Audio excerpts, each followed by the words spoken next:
मिलने जाता है तो बहुत सालों के बाद बुजुर्ग हुए तभी दोस्त मिलते हैं, तो बहुत बचपन की बातें सब याद करके हंसते खेलते खुश होते हैं, बातें करते रहते हैं। फिर अचानक वो पूछता है कि आपको ये ज्ञान है, आपको इन एडवांस में पहले से पता चल जाता है, आपके गुरु से आपको ऐसा सिद्धि मिली हुई है,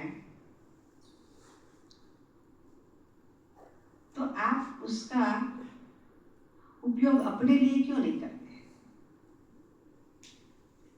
तो उसने बताया कि ये सिद्धि है ना, सेवा के लिए मिली हुई है। उसका मतलब ये नहीं है, मुझे गुरुजी ने कहा है अपने लिए यूज नहीं करना है, अपने स्वार्थ के लिए यूज नहीं करना है, नहीं तो ये विद्या चली जाएगी। मुझे सब पता होते हुए भी, जैसे सहदेव को ज्ञान था लेकिन मुंह से बोलता था, सब पता होता है फिर भी चुप। तो उसको मुझे पता होते हुए भी मैं बोल नहीं सकता हूँ, मैं कह नहीं सकता हूँ। फिर उसने बताया, देरी तक बातें कर रहे थे तो उसका बेटा है ना आंगन में सोया हुआ था, कहता है उसका दोस्त को, देखो ये सोया है ना, कल वो मर जाएगा। बोला ऐसे कैसे होगा? देखो ये बेल दिखता है तेरे को, वो उसकी सींग मारेगा, वो मरेगा। तो बोला उसको उठा करके आप भेज दो ना दूसरी जगह। बोला वो नहीं कर सकता हूँ मैं। तो अभी ऐसा क्यों? उसने बोला उसने 3 जन्म पहले इस बेल को मारा था, अभी उसका बदला वो लेगा। देखो कोई छूटता है कर्म से? नहीं छूटता, भरना ही पड़ता है, भरपाई करना ही पड़ता है। इसलिए जो हम कहते हैं ना, चलो इसको ठीक कर दिया, ठिकाने कर दिया, ठीक हो गया, हिसाब किताब ठीक नहीं हुआ। कुछ भी आप ठीक कर लो, ड्रामा कैसा है, एक्यूरेट है, कहाँ भी हिसाब लेगा, जब समझ आएगा। तो सवेरा हुआ, वो भाई है उसका बेटा, वो चारा डालता है, खाना डालता है, और गैया वो दूध निकालने के लिए जाता है। उस समय वो बेल ने उसको सींग मारा और वो मर गया।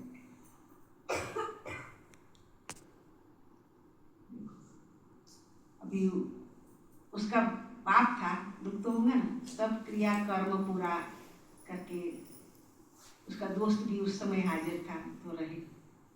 तो उसके दोस्त के मन के अंदर से वो बात नहीं जा रही थी कि आप बाप होते हुए भी आपने उसको बचाया नहीं, आप जानते हुए भी। बोला नहीं बचा।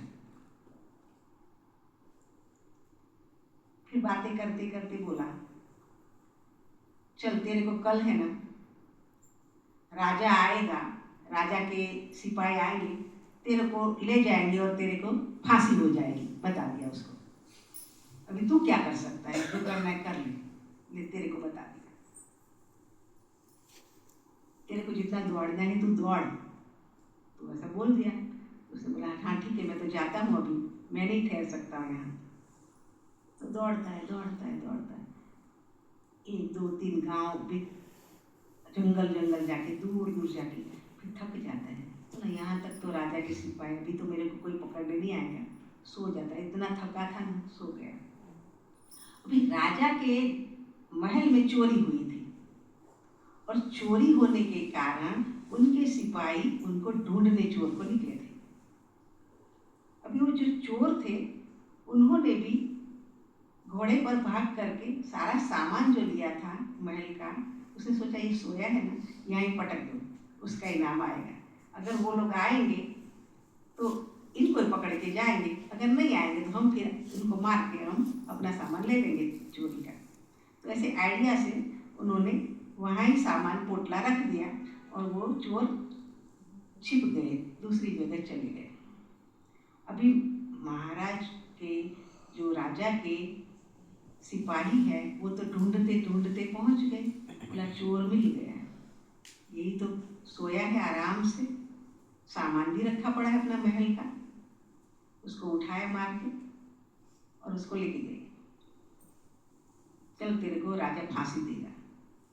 अभी उसकी फांसी गलत थी ना, लेकिन पहुंच गए ना टाइम पर।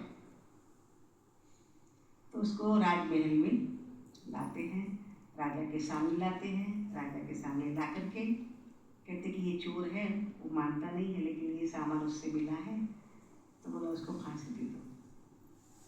तो राजा है वो, उसका जो प्रख्याति जो थी ज्योतिषी की, इसके कारण उसको भी जानता था राजा। तो उनका दोस्त है ना वहाँ पहुँच जाता है महल में, क्योंकि उसको छुड़ाना भी तो था उसको, क्योंकि गलत रीति से पकड़ा है, वो भी उनको पता था। तो पहुँच जाता है, फिर राजा को खुद कहता है ये चोर ये नहीं है, चोर दूसरे हैं। तो राजा तो उनको जानता था कि ये ज्योतिष है, उसको सही बात पता होती है। तो चोर दूसरे हैं, सामान यहाँ रख के गए थे, इसलिए आपने उसको पकड़ा है, उसको छोड़ दो। उसको छुड़ा के लाते हैं। तो देखो जहाँ ड्रामा चलना है, जैसा चलना है वो तो चलेगा ही चलेगा, इसमें कोई कुछ कर सकता नहीं है। उसका ड्रामा में ऐसा ही पार्ट था, पकड़ के ले जाने तक का ही था, फांसी तक का नहीं था, इसलिए बच गया।